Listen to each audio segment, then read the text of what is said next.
आपके साथ में श्वेता गर्ग और आप देख रहे हैं एबी स्टार न्यूज और वक्त हो चला है उत्तराखंड की खास खबरों का।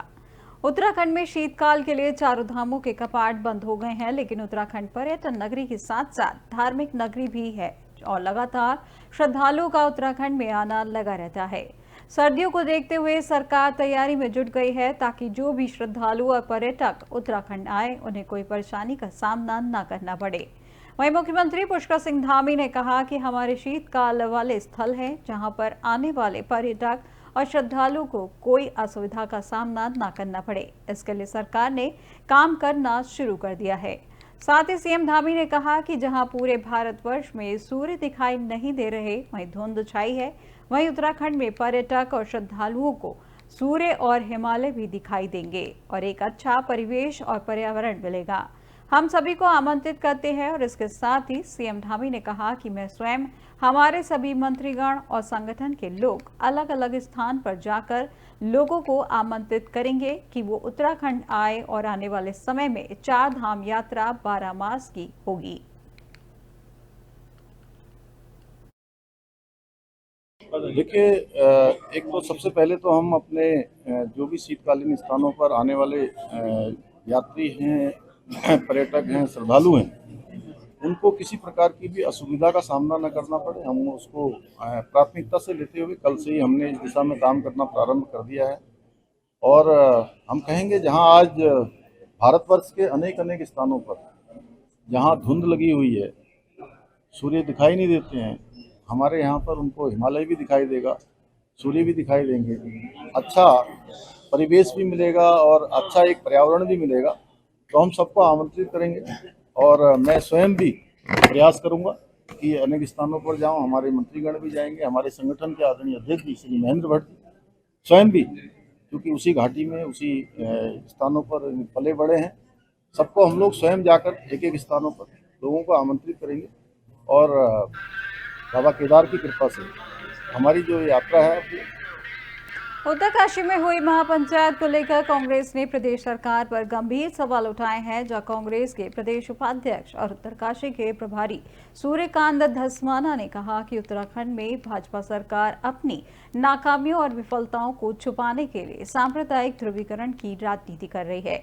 उन्होंने आरोप लगाया है कि सरकार के इशारे पर महापंचायतें हो रही हैं, जहां उन्होंने सरकार पर और बीजेपी नेताओं पर नैनीताल उच्च न्यायालय के आदेशों की अवहेलना करने का भी आरोप लगाया है। उन्होंने कहा कि उत्तरकाशी की शांतवादियों को जानबूझकर सांप्रदायिक तनाव में झोंका जा रहा है, जहां पहले पुरोला में फर्जी मामला बनाकर माहौल खराब किया गया और अब दशकों पुरानी मस्जिद का मुद्दा उठाकर प्रदेश के सौहार्द को नष्ट करने की साजिश रची जा रही है।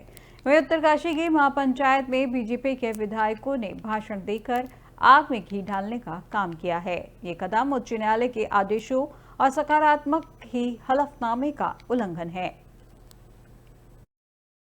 जिस प्रकार से उत्तरकाशी में हाई कोर्ट के आदेशों के बावजूद जिला प्रशासन की नाक के नीचे वहां रामलीला मैदान में महापंचायत की गई, पूरे उत्तराखंड के अंदर इस समय भारतीय जनता पार्टी की सरकार ऐसे लोगों को संरक्षण दे रही है जो राज्य में सांप्रदायिक सौहार्द को बिगाड़ने का काम कर रही है। आप पुरोला देख लीजिए, आप उत्तरकाशी देख लीजिए, आप चमोली जनपद देख लीजिए, आप तमाम राज्य के अलग अलग हिस्सों में जो घटनाएं घट रही हैं, जिसमें कुछ लोग, मुट्ठी भर लोग इस पूरे प्रदेश को सांप्रदायिकता की आग में झोंकने की साजिश कर रहे हैं। उन लोगों के खिलाफ कार्रवाई करने की बजाय राज्य की सरकार उनको संरक्षण दे रही है। भारतीय जनता पार्टी के नेता आज आश्चर्यजनक तरीके से जो उच्च न्यायालय के आदेशों की अवहेलना करते हुए उत्तरकाशी के रामलीला मैदान में महापंचायत में पहुंच गए। राज्य की सरकार हलफनामा दे रही है कि हम महापंचायत नहीं होने देंगे, महापंचायत नहीं होगी, और वहां महापंचायत हो रही है। और महापंचायत के साथ साथ राज्य के जो सत्ताधारी दल के नेता हैं, विधायक हैं, उस महापंचायत में पहुंच रहे हैं, जिससे साबित होता है कि इन तत्वों को भारतीय जनता पार्टी का सत्ताधारी दल का और पूरी सरकार का संरक्षण प्राप्त है। क्योंकि वार्षिक मेंटेनेंस के कारण मनसा देवी और चंडी देवी रोपवे का संचालन क्रमवार एक पखवाड़े तक बंद रहेगा। जहां रोपवे सेवा का संचालन कर रही कंपनी उषा ब्रेको की ओर से जारी सूचना के आधार पर 9 से 14 दिसंबर तक चंडी देवी रोपवे को बंद रखा जाएगा। वहीं 2 दिसंबर से 7 दिसंबर तक मनसा देवी रोपवे का संचालन बंद रहेगा। बता दें कि वार्षिक बंदी के दौरान रोपवे सेवा बंद होने के कारण लगभग प्रतिदिन 2 से 6 हजार यात्री तक प्रभावित होते हैं। इसमें उन यात्रियों को माता के दर्शन नहीं हो पाते हैं जो चलने में असहाय होते हैं। वह उषा ब्रेको कंपनी के रीजनल मैनेजर मनोज डोभाल ने बताया कि वार्षिक बंदी के दौरान होने वाली असुविधा के लिए कंपनी ने सूचना जारी करते हुए खेद व्यक्त किया है। यात्री को किसी प्रकार की कोई क्षति न हो और रोपवे का संचालन लगातार होता रहे, इसके लिए मेंटेनेंस आवश्यक है।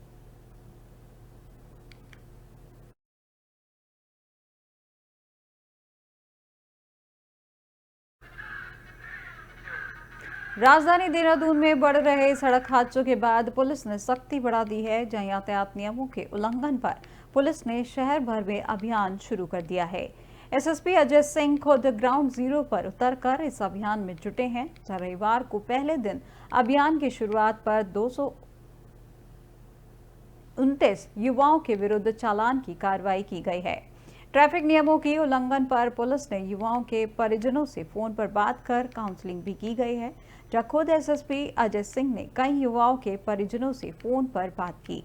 जहां पुलिस ने अभियान की शुरुआत पर बिना हेलमेट के 117, रैश ड्राइविंग पर 4, ट्रैफिक नियमों का उल्लंघन करने पर 70 और नाबालिग द्वारा वाहनों चलाने पर 7 युवाओं के विरुद्ध चालान की कार्रवाई की है। इसके अलावा 131 चालान विभिन्न धाराओं और अपराधों में ट्रैफिक पुलिस और सीपीयू द्वारा भी किए गए हैं।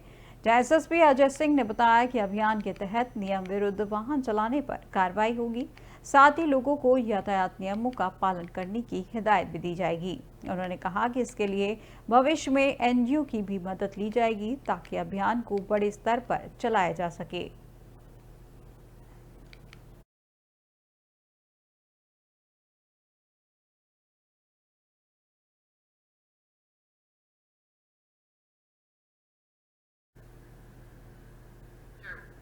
उत्तराखंड में बदले मौसम के पैटर्न ने परेशानी शुरू कर दी है। जहां मानसून के बाद बारिश न होने की वजह से पाला पड़ने से सूखी ठंड का प्रकोप शुरू हो गया है। सुबह और शाम तापमान गिरने की वजह से कड़ाके की ठंड हो रही है, जबकि दिन में तापमान सामान्य है।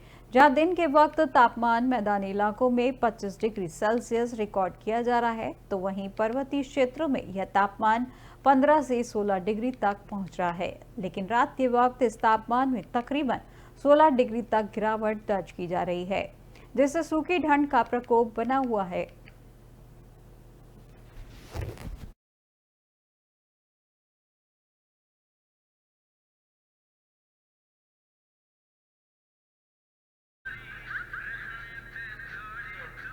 खबर टिहरी से है, जहां नाबार्ड और सारा द्वारा आरगार्ड गदेरे पर कराए जा रहे कार्यों का जिलाधिकारी मयूर दीक्षित ने निरीक्षण किया। जहां निरीक्षण के उपरांत उन्होंने कहा कि क्षेत्रों में खेती और बागबानी की अत्यधिक संभावना है, जिस हेतु इस गदेरे में स्रोत और बारिश के पानी को संरक्षण करने का कार्य किया जा रहा है, जिससे लोगों को स्वरोजगार से जोड़ा जा सकेगा और बढ़ते पलायन पर भी रोक लगाई जा सकेगी। रविवार को जिलाधिकारी मयूर दीक्षित ने नागेश्वर सौड़ क्षेत्र के अंतर्गत बोंगा दल्ला गांव के मध्य नाबार्ड व सारा के माध्यम से आरगाड़ गधेरे पर कराए जा रहे कार्यों का निरीक्षण किया। इस गधेरे पर चेक डैम, खंतिया, वृक्षारोपण आदि कार्य किए जा रहे हैं, जिससे क्षेत्र के दर्जनों गांव को इसका लाभ आने वाले समय में मिलेगा। क्षेत्र में नाबार्ड के माध्यम से और सारा जो हमारा जल संरक्षण अभियान है उसके माध्यम से चेक डैम और जल संरक्षण के कार्य किए जा रहे हैं। उसी को आज निरीक्षण करने गया था। उसी में हमने देखा कि क्या कहाँ पे हम जल स्रोत को टैप कर सकते हैं ताकि जो बारिश का पानी है उसको हम रोक सकें। और इसके साथ ही वहाँ पे अच्छी खासी कृषि होती है। वो कृषि और उद्यान के कई वहाँ पे प्रोजेक्ट्स हम प्रस्तावित कर रहे हैं जिससे उस घाटी में आय बढ़ सके।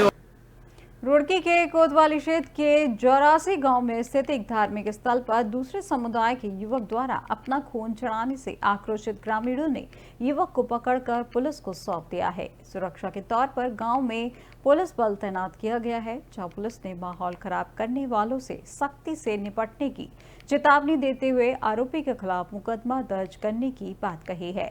मामले में पुलिस इंस्पेक्टर नरेंद्र सिंह बिष्ट ने बताया कि तहरीर के आधार पर आरोपी युवक के खिलाफ मुकदमा दर्ज कर जेल भेजा जाएगा। वहीं गांव में पुलिस बल तैनात कर दिया गया है। उन्होंने ग्रामीणों से आपसी सौहार्द बनाए रखने की अपील करते हुए माहौल खराब करने वालों से सख्ती से निपटने की बात कही है।